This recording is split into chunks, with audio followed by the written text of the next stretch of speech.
tell us where the investigation stands right now? We understand that someone is still at large, is that right? That's correct. Right now, there's no new developments. We are still actively looking for Mr. Belnavis.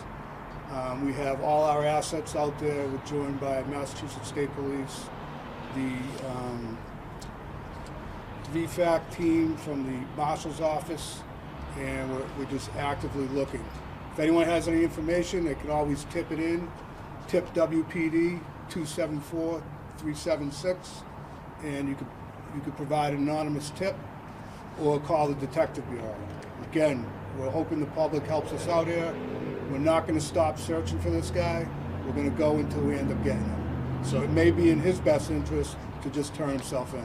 Do you think he's armed and dangerous? I know when you put out the first release, it said, you know, don't approach. Can you tell us like what you think about his mentality at this point?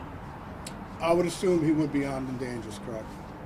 Anything you would say to the public about if they saw him, what to do? If they see him and they can identify him, even if they're not 100%, they should call the police, call 911, let us apprehend him, make an identification, and then we'll go from there. Do not try to get involved and do it yourself.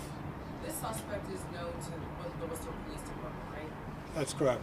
Can you just kind of, I guess, sum up how you know him, how many times you've run into him in the past?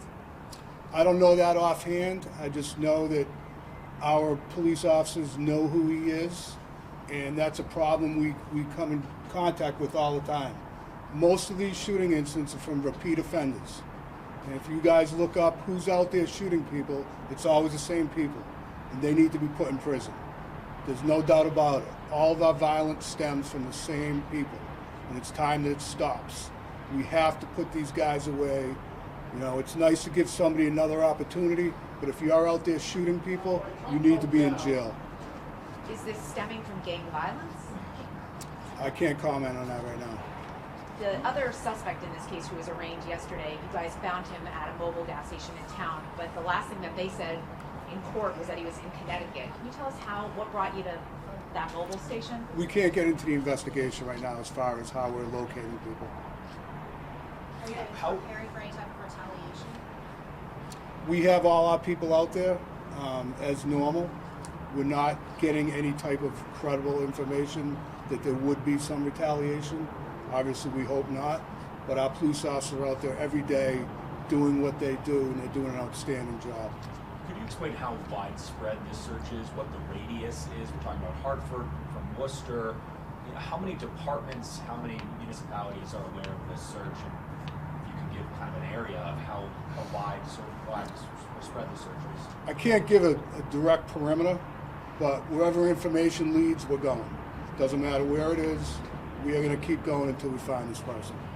At court yesterday, there was a huge police presence, especially from the gang unit. Can you explain that? Usually when we have any type of arraignments and it has to do with a violent crime, we would have police officers there.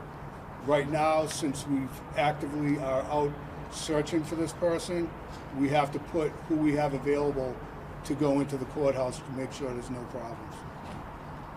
And do you have any motive at this point as to what caused this double shooting? No, we don't. This has really taken an emotional toll on this community as well. For you guys, what have you seen? What have you heard? If you had a message to people in the city, who've been going through really a tragic week. The thing I can say is this isn't Worcester. If you really look at our crime statistics, last year we had 5 homicides. We're the second largest city in New England, 206,000 population.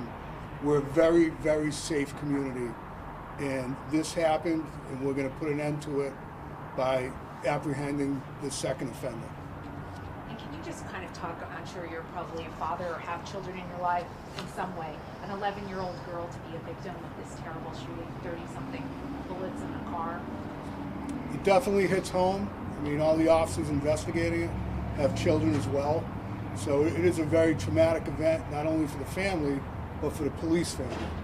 And we have to offer counseling and whatever we need to do to make sure our officers are healthy.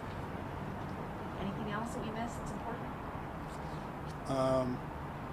Just I want to make sure I had that right as far as it's the marshals and the state police and the Worcester police and I'm trying to think of the acronym, VFAST team, Violent Offender, Fugitive Apprehension Squad, so they're all out there as well. So again, as information comes in, we'll go into it.